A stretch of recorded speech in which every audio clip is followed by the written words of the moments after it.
Hi, this is Brandon Hoagland, the founder of Hoagland & Sons. Today, I'm excited to announce another model for the Hoagland & Sons brand. This is the Hoagland & Sons Mark II chronograph.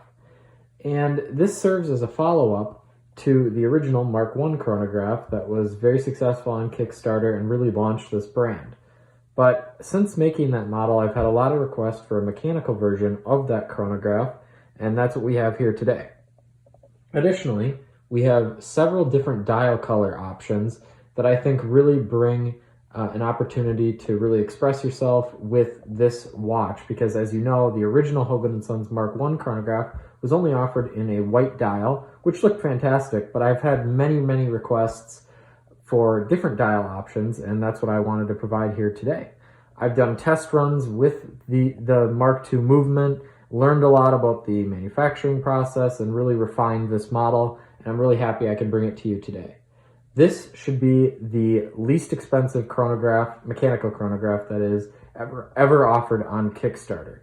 This watch is available for $249, and that is an extremely affordable price for a mechanical chronograph.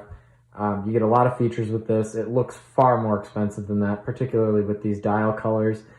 So let's jump into the watch itself and cover some of the details. Now, given its similarity to the Mark I chronograph, I'm going to start off just kind of by showing off this white and black dial, the Panda, as many of you would know it as, version, just because it's kind of consistent with the Hoagland & Sons branding that many of you guys have seen thus far. So this watch comes in a 40mm case, just like the Mark I. I just think this is the perfect size for a chronograph and really any watch. And if you're familiar with my YouTube channel, Watches on You, you know I've made this opinion abundantly clear. So it's a 40mm case size. It's going to look great on pretty much anyone's wrist. As you can see, again, this is the this is the Panda version.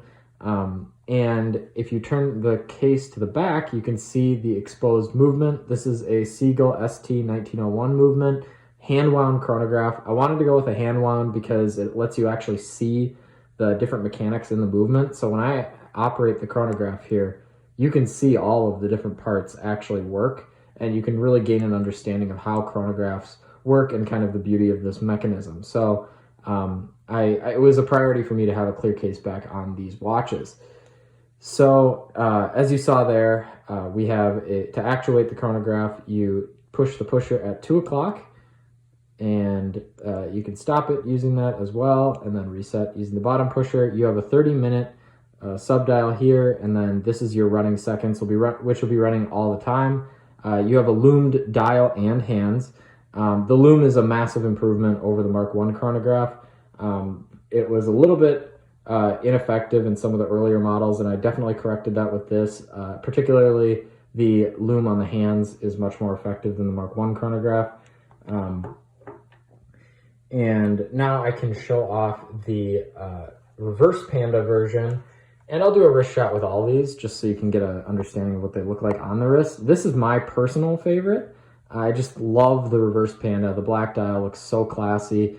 And a big feature with this watch is the pulsations. Basically it has a pulsometer, which I wanted to include because I'm currently a medical student, and I thought it added a medical aspect to the watch. If you don't know, to use a pulsometer, it's used for calculating people's pulses. So what you would do is you would you'd start the chronograph and count out 30 pulses on one of their arteries, and then stop the chronograph once you've counted out those, and it'll give you their heart rate in using this pulsometer scale here. So it's a really cool, unique feature. I would say it's more unique than a tachymeter, which you see on a lot of different chronograph models. I just think having a pulsometer is a really cool thing. But again, all these watches have the exact same case. It's just the dial is different. So this was a big request that I didn't really expect. This is a blue dial version with an orange seconds hand. So on the other ones, you have this contrast of red, black, and white, with the second hand being red, the chronograph seconds that is, and the pulsations label here would be red, but on this it's orange, and I thought that contrasted a little bit better with the blue dial. It's a dark blue dial. I think people are going to be really happy with this. All my friends that I've shown, this is kind of their favorite, which personally I didn't really expect. Again, I didn't really plan on originally making a blue dial, but just due to so many requests, this was something that I thought was necessary. So now I'll show all the watches off on a wrist shot. And if there are any details that I'm missing in this description, you can just take a look at the Kickstarter page. And if I'm missing anything there, just reach out to me, leave a comment, and I would be happy to answer any questions that you might have. So you can see this is the Panda version. It looks great. Again, you get that red, white, and black contrast. I think it looks very nice. It's an improvement over just the plain white dial version, in my opinion, that you saw on like the Mark I chronograph. So now I'll move on to the reverse Panda. Again, my personal favorite. Here we go. So I just like this. It's a little more subtle than the white dial. It's not really or the Panda rather, because it's black, so it's dark. It's gonna kind of blend in with whatever clothing you have, and I kind of like that. And now I will put on the blue version. And these watches are going to easily fit under any shirt cuff. They're pretty thin, and you're not really going to have a problem there. And here's the blue version. It looks great. I love the orange and blue contrast. These came out really, really nice in person, and really they look a lot better in person than even a video could possibly capture. But and I'm really excited to hear kind of feedback from you guys and suggestions for future models. I really want to grow this brand. I'm going to pretty much base everything on user comments, as I tried to do with these models, and I hope that I can develop some really unique pieces.